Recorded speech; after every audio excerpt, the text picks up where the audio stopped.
Bonjour à tous et bienvenue dans cette vidéo où je vais vous parler du glisse-nombre.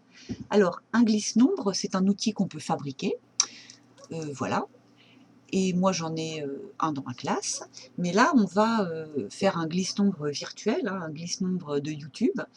Et à quoi ça va nous servir? Eh ben, un glisse-nombre, ça sert à multiplier et diviser un nombre entier ou un nombre décimal, par 10, 100, 1000, etc., par un multiple de 10. Voilà mon glisse-nombre virtuel. Donc il faut imaginer que la bande blanche, là, elle peut coulisser dans ce tableau de numération. Vous avez reconnu évidemment ce tableau de numération avec la case des unités, la case des dizaines, la case des centaines. Donc tout ça, ça nous fait, ces trois cases-là, ça nous fait la classe des unités simples. Et à côté, on pourrait rajouter la classe des milles, et puis plus loin là-bas, sur la gauche, la classe des millions, la classe des milliards, etc. Alors, ce qui est important, avant de vous parler de la façon dont on utilise le glisse-nombre, je vais vraiment faire un petit point sur ce tableau de numération en fait, et revenir un peu sur notre système de numération, qui est un système décimal et de position. Alors, déjà, il faut comprendre que cette petite virgule qui est là, en fait, c'est un peu comme si c'était un petit repère pour repérer l'emplacement du chiffre des unités. Voilà, la case du chiffre des unités est vraiment centrale, hein, au sens propre, dans notre tableau de numération. Et je vais donc revenir un peu sur ce que ça veut dire exactement ce mot-là, décimal, un système décimal. Décimal, ça vient du mot déci, qui est comme 10. Hein. Alors, qu'est-ce que ça veut dire? Je fais un rapide rappel de tout ce que vous avez appris depuis l'école primaire, le CP. L'unité, c'est ce qu'on compte. Alors là, j'ai dessiné mon unité, j'ai représenté symboliquement mon unité par un petit cube, un petit carré plutôt. Le principe, c'est que quand on compte les unités avec les chiffres, 1, 2, une unité, 2, 3, 4, 5, 6, 7, 8, 9, 10, et quand on arrive à 10, hop, c'est ce qu'on apprend en CP, ça devient un paquet de 10. Et du coup, hop, j'utilise la case d'à côté pour compter mes dizaines. Donc là, je vous ai dessiné une dizaine, c'est 10 unités. Et ça marche aussi pour cette case à côté, là, ça c'est ce qu'on apprend à partir du CM1. Mon unité, si j'ai besoin de mesurer quelque chose qui a une mesure plus petite que 1, par exemple, je peux la couper en 10, cette unité. Et si je coupe cette unité en 10, je récupère un dixième. Vous voyez, je l'ai dessiné là, un tout petit. C'est ce carré-là, je l'ai coupé en 10 tranches. Ben voilà, une petite tranche, c'est un dixième. Et puis, ça continue comme ça. Si je prends 10 unités, ça fabrique une centaine. Et puis par là, dans les plus petits, si je recoupe un dixième en 10, ça me fait un centième. Alors, un dixième, il m'en faut 10 pour faire une unité. Une unité, il m'en faut 10 pour faire une dizaine. Une dizaine, il m'en faut 10 pour faire une centaine, etc. Et dans l'autre sens, c'est quand je coupe. Si j'ai une centaine et que je la coupe en 10, je récupère une dizaine. Une part, c'est une dizaine. Une dizaine, si je la coupe en 10, je récupère une unité. Une unité, si je la coupe en 10, je récupère un dixième. Un dixième, je le coupe en 10, je récupère un centième. Un centième, je le coupe en 10, je récupère un millième, etc., etc. Donc voilà, c'est vraiment important d'avoir bien ça en tête. Si vous voulez voir plus loin des dessins sur les classes des grands nombres, je vous invite à aller voir ma vidéo sur les grands nombres entiers, dont je mettrai le lien dans la description de la vidéo. Donc retenez que c'est vraiment l'emplacement du chiffre des unités qui est central dans ce tableau de numération. On va essayer de placer ce nombre-là, 7050. Est-ce que vous savez le placer là-dedans? Normalement, oui. Voilà, ça fait comme ça. Le point de repère, dans 7050, vous savez que c'est ce zéro-là, ce chiffre, qui là est un zéro en l'occurrence, qui est complètement à droite, qui représente le chiffre des unités. Donc 7050, c'est donc 7 unités de 1000, 0 centaines, 5 dizaines, 0 unités. On dit ça, on appelle ça 7050. Ce nombre-là, 605,2, vous savez le placer dans ce tableau. Oui, là c'est d'autant plus facile que la virgule est vraiment présente, donc je vois bien que c'est 5, mon chiffre des unités. Ok, alors, je vais quand même vous remontrer aussi 2-3 petites choses pour bien comprendre pourquoi on appelle ça un système de position, parce que c'est vraiment la position du chiffre par rapport aux autres qui détermine sa valeur. Si je prends cette séquence de chiffres-là, un 4, un 0, un 6, un 2, un 5, et que je le place comme ça, Et ça, ce nombre-là, s'il est écrit comme ça, qu'il n'y a pas de virgule dans le nombre, hein, ça veut dire que le 5 est le chiffre des unités, ça veut dire que ce 2-là, c'est le chiffre des dizaines, donc lui, c'est les centaines, etc. Donc ça, ce nombre-là, c'est 40 625. Si je le décale, hein, je bouge ma bandelette blanche là, et que je le mets comme ça, ben déjà, pour bien comprendre de quoi on parle, il faut que je rajoute un 0 dans ma case vide des unités. Hein. Cette case doit toujours être remplie. Et là, c'est plus le même nombre. Là, c'est 406 250. Okay, si je le redécale un petit coup par là, de 2 crans là vers la droite, encore un autre nombre, 4062,50.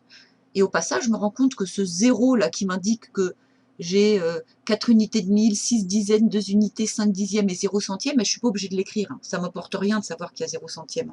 Donc en fait, on ne l'écrit pas. Ah, j'ai oublié la diapo où on ne l'écrit pas. Donc là, voilà. Donc on l'enlève. OK. Si je décale encore, ça fait 406,25. Si je décale encore, ça fait 4,0625. Et puis, j'ai encore la place de décaler un petit coup, là. Donc, ici, ben, je suis obligée de mettre un 0 pour dire qu'il y a 0 unité, parce que si je mets rien, déjà, ça n'existe pas, un nombre où il y a juste une... Voilà, si je mets rien, on va croire que c'est lui le chiffre des unités, hein, si je sors ce nombre du tableau. Donc, je suis obligée de mettre un 0 pour qu'on comprenne bien qu'il s'agit de 0,40 625. Alors, je vais le redécaler un petit coup par là, juste pour vous dire que de ce côté-là aussi, ce 0-là ne nous sert à rien. Savoir qu'il y a 0 unité de 1000, ben, on ne l'écrit pas. Hein. Donc ça, des fois, c'est ce qu'on appelle les zéros inutiles dans certains manuels ou dans certaines vidéos. Ben, c'est tous les zéros qui sont là, qui sont sur la droite par là, et puis sur la gauche de ce côté-là. Donc on les enlève, ils sont inutiles, ils ne servent à rien. Attention, ce 0-là qui est coincé entre le 4 et le 6, je ne peux pas l'enlever, je suis obligée de le mettre. Hein.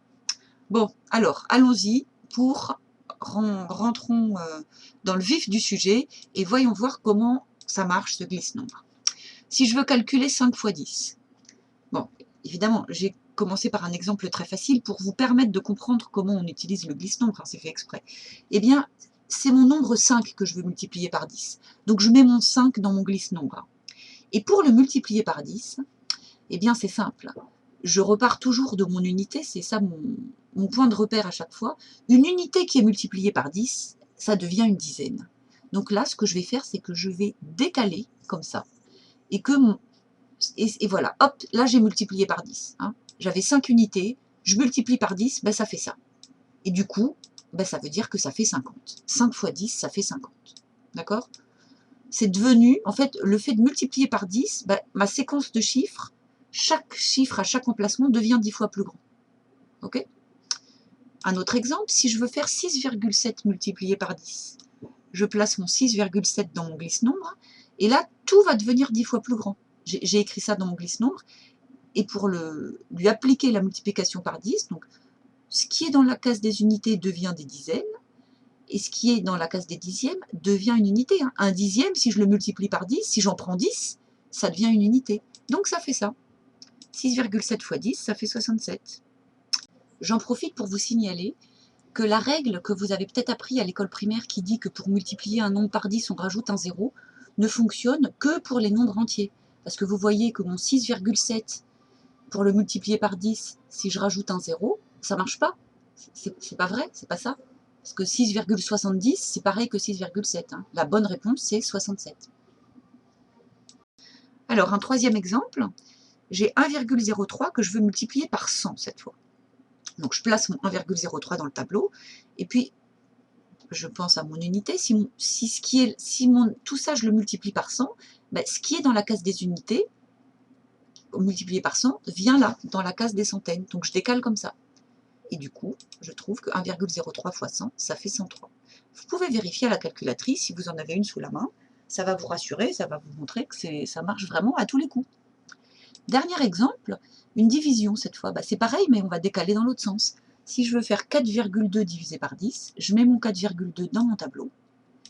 Et une unité que je partage en 10, bah, ça devient un dixième. Je récupère un dixième. Donc, hop, je décale comme ça. À nouveau, je suis obligée de rajouter un 0 ici. Et 4,2 divisé par 10, ça fait 0,42. Alors, j'espère que ces 4 exemples ont suffi à vous faire comprendre. N'hésitez pas à revisionner.